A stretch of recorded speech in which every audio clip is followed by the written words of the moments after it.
مين اللي قالك انك متأخر؟ ومتأخر عن ايه؟ ومين اللي حدد طريقك اصلا؟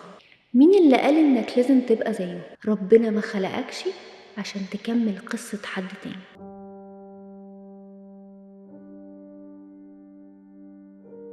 المرة دي الرسالة دي مش لنفسي وبس، الرسالة دي لقلوب كتير واقفة قدام المراية وشايفة كل الناس بتسبقها.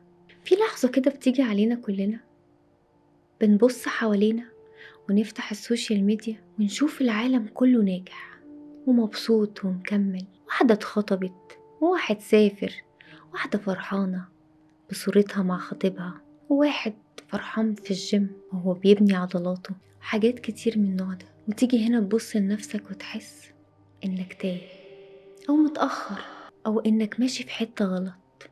انا مش زيهم. بس لحظة كده، عايزة اقولك، مين اللي قالك انك متأخر؟ ومتأخر عن ايه؟ ومين اللي حدد طريقك اصلا؟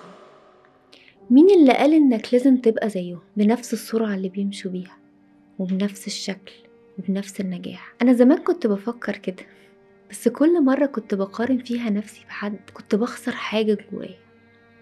كنت بصدق انهم احسن وانهم مميزين واني لازم اكون نسخة محسنة من حد تاني. بس الحقيقة مش كده. انا مش نسخة لحد، ولا انت نسخة شبه حد، ولا حد فينا اتخلق عشان يكون نسخة من التاني. علم النفس بيقول ان المقارنة المستمرة بتخلي الانسان يشك في نفسه، حتى لو مش ماشي كويس، حتى لو مش ناجح، او حتى لو ناجح. بس بمجرد ما بيشوف صورة حد تاني بيتراجع خطوة. والمصيبة ان الصورة اللي بنقارن نفسنا بيها مش حقيقية، عبارة عن فلتر، زاوية، كلام متفبرك، ضحكة مصنوعة عشان تتحسد، مش عشان صاحبها مبسوط ولا حاجة. السوشيال ميديا بقت مراية مقلوبة، كل واحد بيعرض فيها النسخة الأفضل من نفسه، واحنا بنصدق وبنجلد نفسنا طول الوقت. بس أنا هنا عشان أقولك، انت مش قليل ولا ناقص ولا فاشل، انت بس مختلف. والقرآن هنا قال لنا كلمة مهمة قوي: بسم الله الرحمن الرحيم، ولا يزالون مختلفين. يعني مش بس الاختلاف طبيعي، لا، ده مقصود من ربنا. ربنا خلقنا عشان نكون مختلفين، مش عشان نتشابه، لكن عشان نكمل بعض، عشان كل واحد فينا يكتب حكايته بطريقته. انت مش لازم تمشي نفس الطريق، ولا تعيش نفس القصة اللي حد تاني عاشها، ولا تفرح بنفس الشكل، ولا تنجح بنفس السرعة. انت محتاج بس تسمع نفسك، تعرف انت بتحب ايه وايه اللي ما بتحبوش، وايه اللي بيستهلكك ويرهقك عشان ترضي الناس. انا مش زيهم، وانت كمان مش زيهم. ويمكن دي اكتر جملة مريحة هتقولها لنفسك النهاردة. الرسالة بتقول: افتح قلبك واكتب: انا مش زيهم، بس انا حقيقي، وصدقني دي كفاية. انا المرة دي مش عايزة اسألكم سؤال، انا عايزة اطلب منكم طلب. شوف روحك عايزة ايه، عايزة تعمل ايه، واعمله. وصدقني اول ما توصل ان روحك بتعمل اللي انت مصدقه واللي هي عايزاه، هتعيش حياة تانية خالص.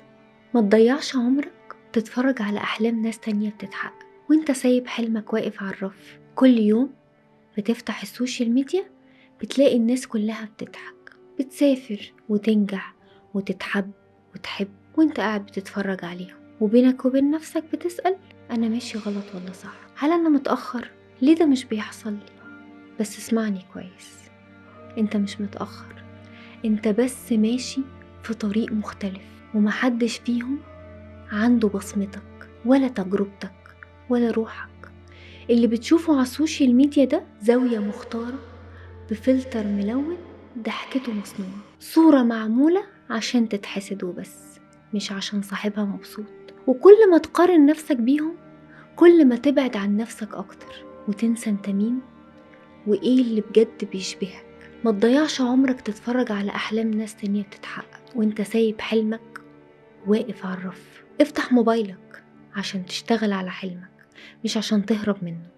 وابدأ من دلوقتي وعيش حياتك زي ما تليق بيك، مش زي ما شكلها حلو في بوست حد تاني. أكتر جريمة ممكن ترتكبها في حق نفسك إنك تحاول تبقى شبه حد تاني.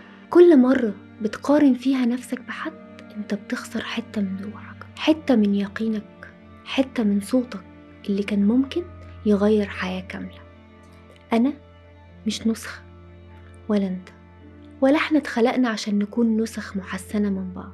ربنا خلقك مختلف علشان تمشي في سكة محدش مشيها قبلك، عشان تقول كلمة محدش قالها قبلك، وتوصل لحاجة بطريقتك انت مش بطريقة حد تاني. علم النفس هنا بيقول اللي دايما بيقارن بيضيع، لأنه بينسى يسمع صوت نفسه ويسأل السؤال الصح ليها: أنا عايز إيه؟ مش هما راحوا فين؟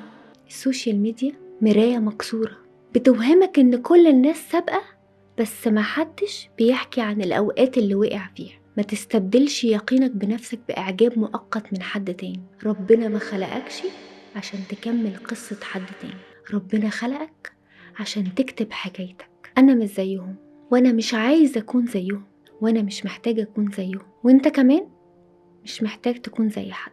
أنت مش كوبي.